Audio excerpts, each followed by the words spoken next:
जब पाकिस्तान के इस किले में मिला भगवान श्री राम के पुत्र लव कुश का शरीर, जो लोग भी बोलते हैं कि रामायण एक कल्पना मात्र है, तो उन सभी लोगों के मुंह पर ये एक करारा तमाचा है।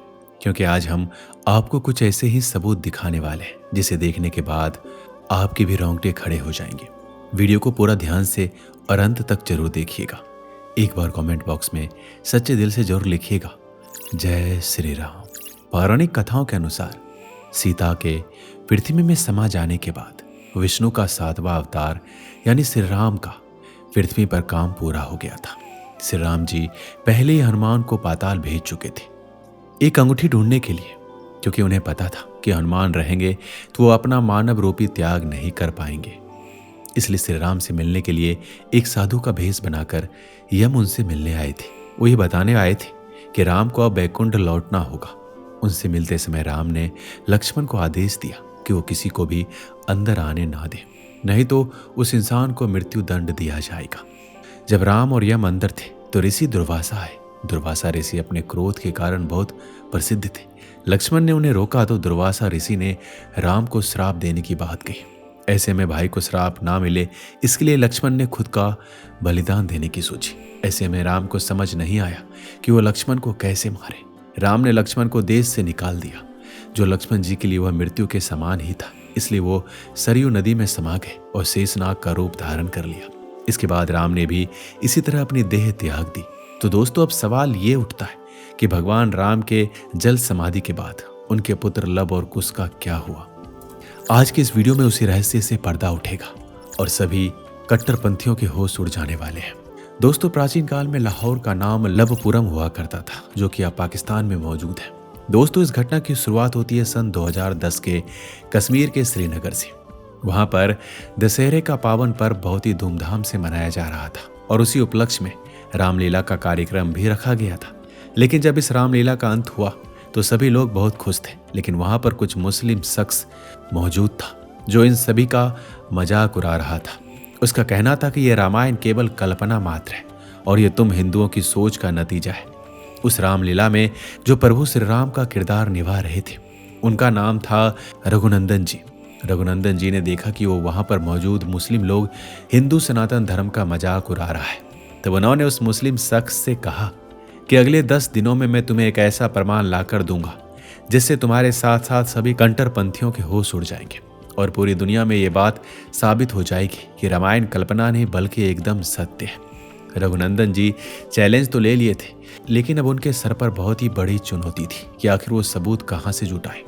वो मुख्य रूप से श्रीनगर के ही निवासी थे।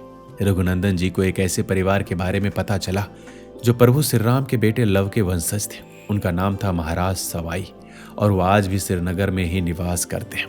रघुनंदन जी ने उनके साथ भेंट की और उन्हें सनातन धर्म के बारे में और कई बातें जानने को मिली। लेकिन जब उन्होंने एक ऐसा सच सुना जिसे सुनकर उनका पूरा शरीर हिल गया। उनका कहना था कि पाकिस्तान में जो लाहौर शहर है वो लव और कुश ने ही बसाया है और आज भी वहां पर एक ऐसा सबूत है जो अगर तुमने कट्टरपंथियों के सामने रख दिया तो उन्हें घुटनों के बल झुका कर रख देगा। रघुनंदन जी उस मुस्लिम शख्स के सामने श्रीलंका से सबूत लाकर रख सकते थे, क्योंकि श्रीलंका में रामायण से जुड़े हुए कई ऐसे स्थान हैं जहां पर कई घटनाक्रम हुए हैं। लेकिन वो उस मुस्लिम शख्स को ये दिखाना चाहते थे कि सनातन धर्म केवल भारत में ही नहीं बल्कि पाकिस्तान में भी मौजूद है। उन्होंने जैसे तैसे वीजा का अरेंजमेंट किया और 5 दिन के लिए वो पाकिस्तान के लिए निकल गए। दोस्तों, लाहौर पुराने पंजाब की राजधानी है जो रावी नदी के दाहिने तट पर बसा हुआ है। लाहौर कराची के बाद पाकिस्तान में दूसरा सबसे बड़ा आबादी वाला शहर है, क्योंकि इस शहर का पाकिस्तानी इतिहास, संस्कृति और शिक्षा में अत्यंत विशिष्ट योगदान रहा है। इसे अक्सर पाकिस्तानी बागों के शहर के रूप में भी जाना जाता है। लाहौर शहर रावी एवं वाघा नदी के तट पर भारत पाकिस्तान सीमा पर स्थित है।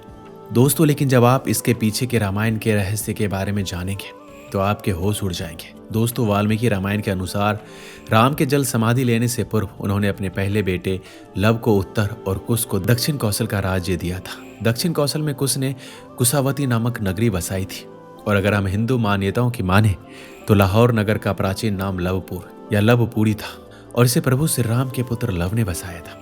जब रघुनंदन जी लाहौर पहुंचे तो वहां पर एक बहुत ही पुराना किला था। उस पुराने किले के अंदर लव का एक मंदिर बना हुआ था कहते हैं जब पंजाब में सिखों का साम्राज्य था तो उसी समय इस मंदिर का निर्माण हुआ था, लेकिन जब रघुनंदन जी उस मंदिर के पास पहुंचे तो देखा कि वह मंदिर तो पूरा खाली है।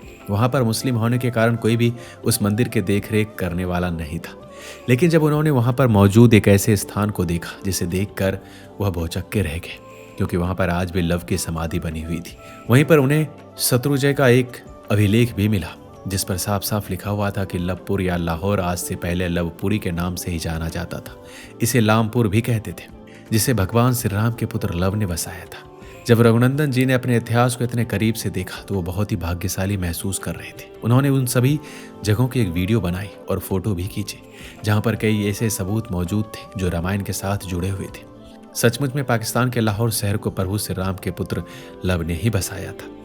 जब रघुनंदन जी ने सारे सबूत लेकर अपने साथ पुनः भारत आ गए और उसने उस मुस्लिम कट्टरपंथी शख्स को दिखाई तो उसकी आंखों में आंसू आ गए, क्योंकि उनका ऐसा मानना था पाकिस्तान एक इस्लामिक देश है, वहां पर केवल इस्लाम धर्म ही चलता है। लेकिन जब उसने ये देखा कि वहां पर सनातन धर्म का इतिहास कई हजार सालों से बच रहा है तो वह भी घुटनों के बल गिर गया और रघुनंदन जी से हाथ जोड़कर माफी मांगी। दोस्तों, इस घटना के बारे में आपका क्या कहना है हमें कमेंट बॉक्स में अवश्य लिखिएगा।